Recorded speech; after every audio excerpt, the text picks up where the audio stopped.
So in the last video we talked about timecode, and at the end of that I alluded to the fact that we can do a multicam edit sync using a flash of light. Now the setup that we've got here today, we've got two cameras, we've got a shotgun mic and we've got another shotgun mic then that is on the actual GH5. So what we're going to do is we're going to use something like the Godox R1, which is a RGB light. Now this and other lights have a function where it has a microphone, and based off that you can set it so that when a noise happens it will flash. So you can use this for music videos or anything like that. But we can use this to our advantage because we can actually do a thumb click to set this off. Now that will do two things. It will sync the audio so that we have an audible cue. It will also give every camera a visual marker that we can use to do a multicam edit. Now this is fantastic because if you're going to do the edit yourself, it'll make it easier for yourself. If you're going to hand off these files to another editor, they have a much easier way to sync everything up. So we will demonstrate that now. So I'm just placing my finger over the mic just so that it doesn't randomly go off.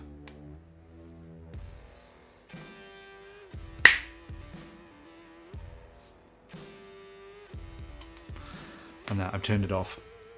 Now what we have done, we've done two steps in one go. We have provided an audio cue for the both shotgun mics so they can sync up using waveform on the GH5. And then for the two cameras then we've got a visual cue so that we can use a marker for each of the cameras at each of the frame to make sure that we can sync up in post. Now the key difference is that the GH5 will create a single file. The G7 will create multiple files. So that marker is only on the first file. And we need to use a little bit of timecode in post-processing to get all the files up in alignment, because we need to make sure that our editing software knows that the second and third and fourth file belongs to the first file because we've set the marker. So the way that we're going to do this, the first things first is that we're going to make sure that we sync the audio with the GH5 so we got the nice audio. So we'll do that by waveform. The second on the GH5 is that we will find the flash, go back one frame and add a marker, and we will do the same then with the G7. Now the GH5 will have a similar, like a time code baked in, but that's based off the internal clock. The G7 doesn't do that, it just comes up as zeros. So what we're going to do is we're just going to fake the time code for all the cameras. So we're just going to say that none of the cameras have time code. So I know that I'm doing this roughly around 1 o'clock. Now I will set the GH5, the first frame, to be 1 o'clock, and then it will automatically adjust the time code for the entirety of that clip. I will go to the marker on the GH5 and I will see what the time code is, and I'll copy that. I'll then go to the G7, I'll then go to the marker for the G7, and then I will paste that time code. So then that clip has time code, and then what we need to do for the second, third, fourth, how many files is that we need to go to the last frame of the previous file, which would be the first one in this case.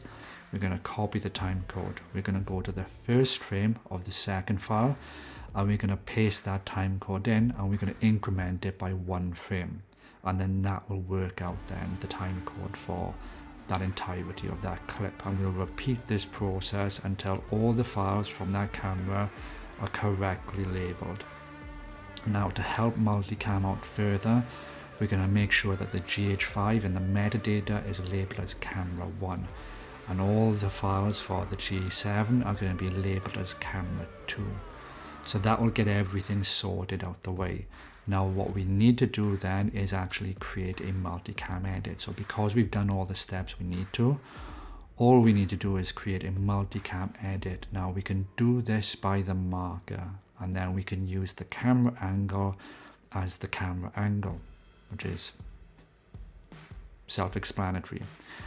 but that means then that when we create that multicam edit, it is all in alignment, and there is very, very little for us to worry about. And all we have to do then is actually worry about the edit and not the syncing. And that is it. That is just a basic way for us to be able to do a multicam edit using something as simple as a RGB light. Now, I have no doubt that most of us have something like this, because there's been an influx with YouTubers saying get RGB lights because they got all these functions. So I'm assuming that you can get one of these. Now, they're relatively cheap now. I think I paid about 80 quid for this, and I think I've got 2 of them at the moment, and I really, really do like it, because that's what's providing the light behind us now.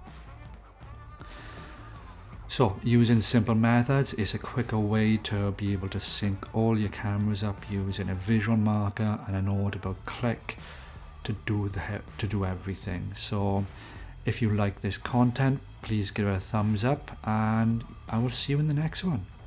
Cheers.